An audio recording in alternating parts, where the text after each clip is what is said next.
Hi hello welcome to Kiran TV news. ఎక్కడ చూసినా OG OG OG ఈ రికార్డుల మోతే కనిపిస్తుంది.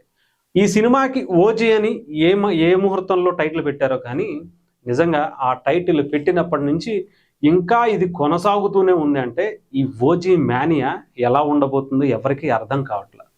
ఇప్పటికీ ఆ ఓజీ టైటిల్తో అలాగే పవన్ కళ్యాణ్ గారి ఒక స్టైలిష్ ఒక లుక్తోనే మామూలు రికార్డులు రాల.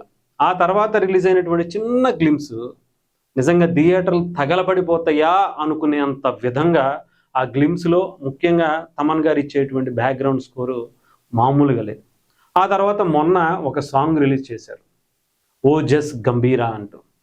జపనీస్కి సంబంధించినటువంటి లిపితో ఆ సాంగ్ని అంతా నింపేశారు. అది ఎన్ని రికార్డులకు వెళ్ళిందో నిజంగా వరల్డ్లోనే టాప్ సెకండ్లో నిలిచిందంటే పవన్ కళ్యాణ్ గారి స్థాయి ఏంటో ఆ ఒక్క సాంగ్ మరొకసారి అందరికీ రుచి చూపించిందేమో అనిపించింది. ఇకపోతే రీసెంట్గా మళ్ళీ దీనికి సంబంధించి ఇంకొక సాంగ్ కూడా రేపు వినాయక చవితి సందర్భంగా రిలీజ్ చేయాలనుకుంటున్నారు. ఓకే, బాగానే ఉంది. అయితే మనందరికీ తెలుసుగా పవన్ కళ్యాణ్ గారి స్థాయి ఏ రేంజ్లో ఉంటుందో.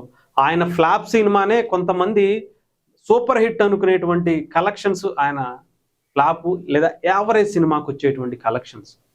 పవన్ కళ్యాణ్ గారి స్థాయి అలా ఉంటుంది. అలాంటి పవన్ కళ్యాణ్ గారు ఇప్పుడు ఓజీలో చేసేటువంటి క్యారెక్టర్ గురించి మనం ప్రత్యేకించి చెప్పాల్సిన అవసరం లేదు. ఓజస్ గంభీరాగా ఒక మాఫియాకి సంబంధించినటువంటి బ్యాక్డ్రాప్తో ఒక స్టైలిష్ లుక్తో రావటం ఒక్కొక్కరిని అసలు నిజంగా ఆ బ్యాక్గ్రౌండ్ స్కోర్కి తమన్ గారికి మాత్రం హ్యాట్స్ ఆఫ్ అనే చెప్పాలి. ప్రతి ఒక్కటి కూడా క్యూరియాసిటీ ఇంకా ఇంకా ఇంకా పెంచేసేలానే ఉంది.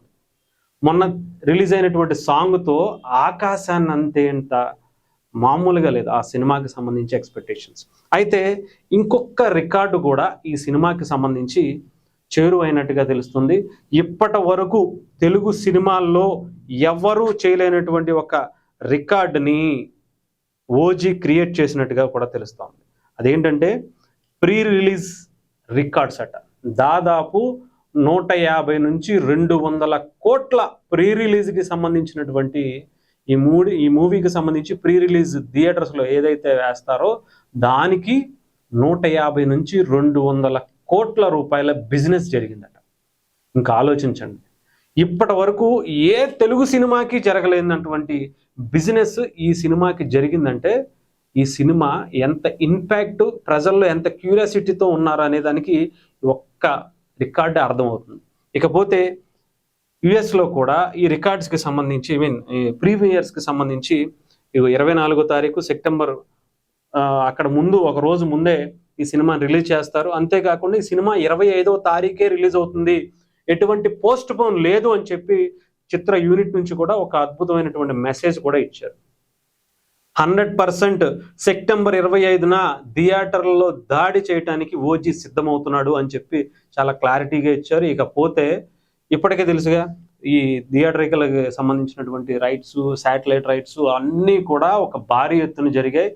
ఇంకా చెప్పాలంటే దసరా వీకెండ్ కావటం ఓజీ రికార్డ్స్కి హద్దు అదుపే ఉండదు. ఎక్కడా కూడా బారికేడ్స్ కానీ ఇంకొకటి కానీ ఉండవు. ఈ సినిమా మీద వచ్చినటువంటి ఇంత మ్యాసివ్ పాజిటివ్ వైబ్ అంతా కూడా ఒక సునామీ లాగా మనం ఆ రోజు చూడబోతున్నాం, ఆ వారం మొత్తం చూడబోతున్నాం.